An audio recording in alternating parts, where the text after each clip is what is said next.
मत सताओ कि उसके अंदर कुछ खो देने का डर ही ना रहे। कुछ ऐसा ही होता है हमारी आज की कहानी में। कहानी की शुरुआत होती है एक बीच पर, जहाँ एक छोटी बच्ची रेत से खेल रही थी। आइलीन नाम की एक औरत भी वहाँ मौजूद थी, लेकिन अचानक उसे कुछ फौजी गोलियां चलाते हुए दिखने लगे और वो दर्द में चिल्लाने लगी। अचानक उसकी आंख खुली और उसे एहसास हुआ कि ये तो बस एक सपना था। वो एक कुर्सी पर एक ऐसे कमरे में बैठी थी जिसका ना तो कोई दरवाजा था और ना ही खिड़की। उसे कुछ पता नहीं था कि वो यहाँ तक कैसे पहुँची। उसे तो अपनी पूरी जिंदगी का भी कुछ याद नहीं था। तभी कहीं से एडमिनिस्ट्रेटर की आवाज आई, जिसने उसे टेबल पर रखी पेंसिल हिलाने को कहा। आइलीन के किसी सवाल का कोई जवाब नहीं दिया गया और उसने बड़ी मुश्किल से खुद को घसीट कर वो पेंसिल हिलाई। टास्क खत्म होने पर आइलीन ने फिर सवाल करने चाहे, लेकिन एक बजर बजा और उसी वक्त वो बेहोश हो गई। एक बार फिर से उसे वही सपना आया और फिर से उस एडमिनिस्ट्रेटर ने उसे वही पेंसिल हिलाने का टास्क दिया, लेकिन इस बार वो कुर्सी से बंधी हुई थी। एडमिनिस्ट्रेटर ने कहा कि अगर उसने टास्क पूरा नहीं किया तो उसकी बेटी की जान चली जाएगी। ये सुनते ही उसके दिमाग में बहुत सी यादें घूम गई और उसे एहसास हुआ कि समुद्र किनारे खेल रही वो लड़की कोई और नहीं बल्कि उसकी बेटी ईव है। वो छटपटाकर अपनी बेटी के बारे में पूछने लगी, लेकिन कोई फायदा नहीं हुआ। उसे टास्क पूरा करना ही होगा, इसलिए उसने अपने जूते फेंककर पेंसिल को गिरा दिया। एक बार फिर से बजर बजा और आइलीन बेहोश हो गई। इस बार उसे ढंग से सपना दिखा जिसमें उसकी बेटी उसे खेलने के लिए बुला रही थी। आइलीन खेलते खेलते जमीन पर लेट गई और सपने में ही सो गई।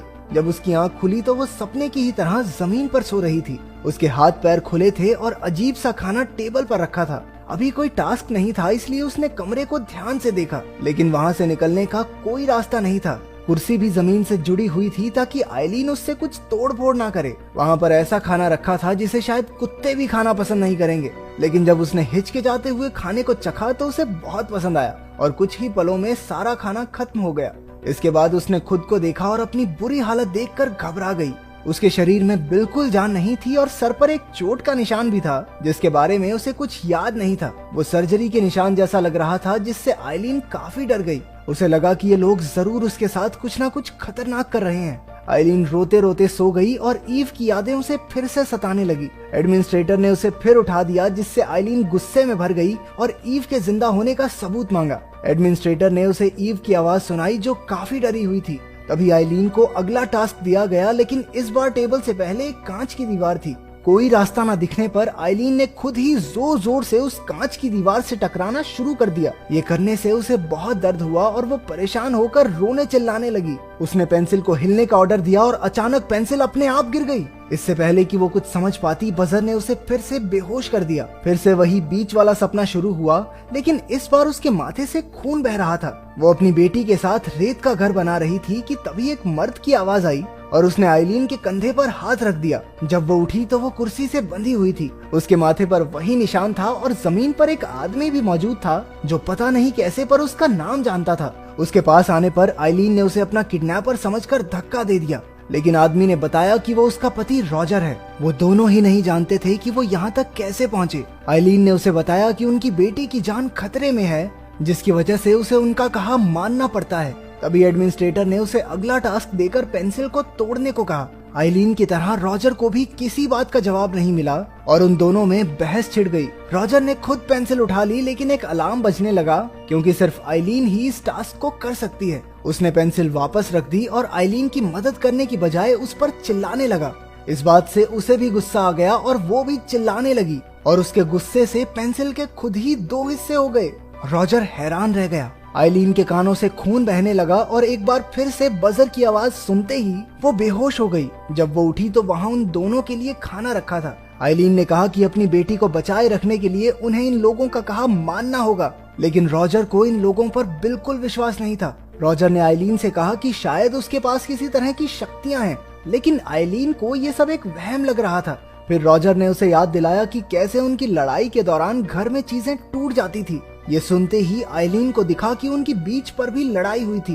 पानी पीकर वो जमीन पर लेट गई और रॉजर की किसी बात पर ध्यान नहीं दिया। बीच के सपने में वो जमीन पर ही थी और ईव पूछने लगी कि वो बार बार कहाँ चली जाती है। उसने अपने पिता के बारे में भी पूछा और अचानक गायब हो गई। आइलीन अकेली अपनी बेटी को पुकारती रही। तभी वो अचानक से चिल्लाते हुए उठी।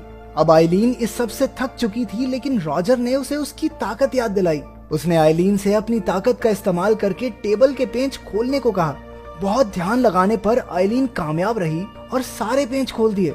अब बॉल को बाल्टी में डालना तो उसके बाएं हाथ का खेल था। कुछ देर बाद रॉजर ने उससे अपने बुरे बर्ताव के लिए माफी मांगी। आइलीन को याद आया कि वो ईव के जन्मदिन पर उसे बीच पर लेकर गए थे, लेकिन रॉजर वहाँ पूरा वक्त सोता ही रहा। इसके बाद दोनों बिना सवाल किए किडनैपर्स की बात मानते रहे। हर एक टास्क पिछले वाले से कुछ न कुछ मुश्किल होता था।